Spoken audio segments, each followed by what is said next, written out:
Hello दोस्तों, कैसे हो आप लोग? बढ़िया। तो उम्मीद करते हैं कि ठीक होंगे। मैं अंगद और मैं आज आपको पढ़ाने वाला हूँ क्लास 10 की मैथ्स के रियल नंबर जो हम पढ़ा रहे थे उसको हम आज कंटिन्यू करेंगे। और आज हम जानने वाले हैं कि रियल नंबर्स जो कि आपके कक्षा 10th में दिया गया ये चैप्टर रियल नंबर यानी वास्तविक संख्या, आज उसी को हम सीखने वाले हैं इस वीडियो में। तो आज हम एक्सरसाइज लगाने वाले हैं। तो थोड़ा सा देखते हैं रियल नंबर होता क्या। तो एक यूक्लिड थे, क्या थे? एक यूक्लिड जी थे जिन्होंने यूक्लिड विभाजन एल्गोरिदम दिया। क्या दिया? यूक्लिड विभाजन एल्गोरिदम। अगर यूक्लिड डिवीजन लॉगरिथम, जैसे क्या बोला गया कि एक क्या होगा, कोई धनात्मक पूर्णांक क्या हो, एक क्या हो धनात्मक पूर्णांक ए, कोई हम पढ़ रहे क्या,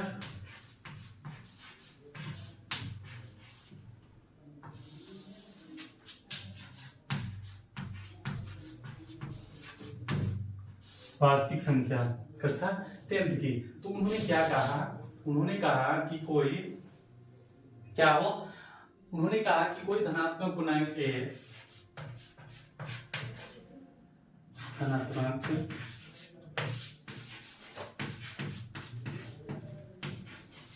पूर्णांक ए होगा। यानी धनात्मक पूर्णांक करने का मतलब क्या, कोई नेचुरल नंबर। नेचुरल नंबर आपने पिछली कक्षाओं में पिछली क्लास में आपने पढ़ा है। नेचुरल नंबर होता क्या है, यानी कोई पॉजिटिव इंटीजर्स ए एंड अन्य कोई पॉजिटिव इंटीजर बी को आपस में भाग देने पर कोई रिमाइंडर आर बचता हो, तो उसी को हम क्या कहते हैं, उसी को कहते हैं, उसी को नाम दिया गया क्या, यूक्लिड विभाजन एल्गोरिदम। क्या दिया गया? यूक्लिड विभाजन एल्गोरिदम। क्या है ये? ए और कोई अन्य धनात्मक पूर्णांक, कोई एनी पॉजिटिव इंटीजर, कोई अन्य धनात्मक पूर्णांक बी। और इस दोनों को आपस में जब हम डिवाइड कराएंगे, इस दोनों को आपस में क्या कराएंगे, डिवाइड कराएंगे, तो कुछ रिमाइंडर आर बचेगा, कुछ रिमाइंडर आर बचेगा। और इसी के संयोग से क्या होना है, जैसे ए है, ए बराबर क्या है, बी क्यू प्लस आर। और इसको इसमें हम डिवाइड कराएंगे, इससे इसमें डिवाइड कराएंगे तो कोई पॉजिटिव कोई रिमाइंडर बचेगा। और इसी रिमाइंडर को क्या नाम दिया गया, इसी सबको जो मिला के क्या बना, यूक्लिड विभाजन एल्गोरिदम। क्या बना? यूक्लिड विभाजन एल्गोरिदम। तो यही कहा गया। और जहां क्या हो, जहां क्या हो, जीरो हमेशा क्या हो,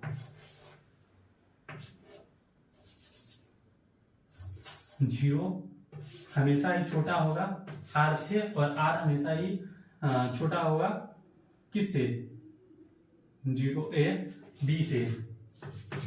जहां एक क्या है आपका, जैसे आपने पिछली कक्षा में पढ़ा होगा कि भाज्य बराबर क्या होता है, भाजक गुणे भागफल जो शेषफल, उसी के आधारित है ये भाग। भाग बराबर क्या होता है,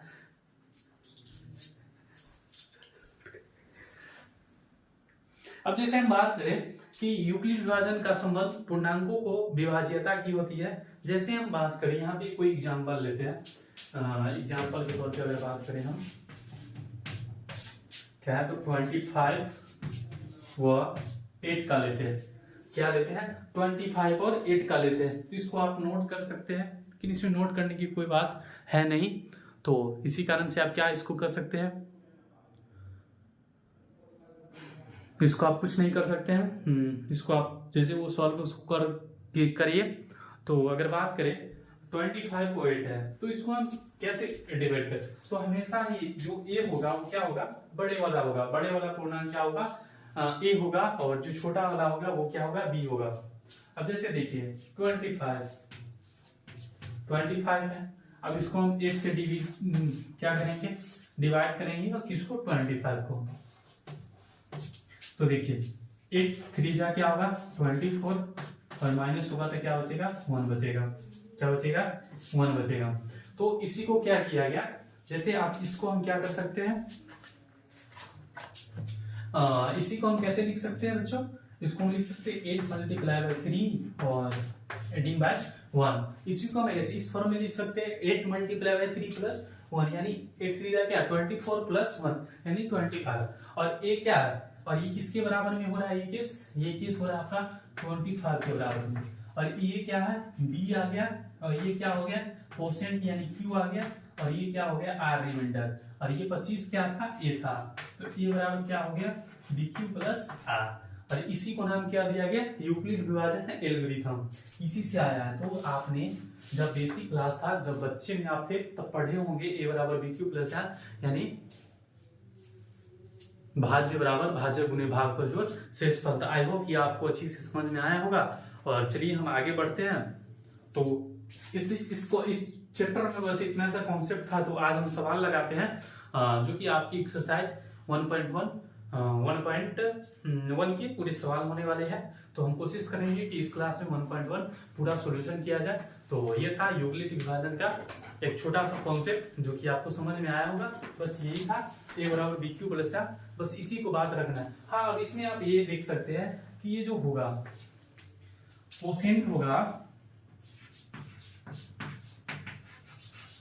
कोसेंट क्या होगा हमेशा ही क्या होगा रिमाइंडर से।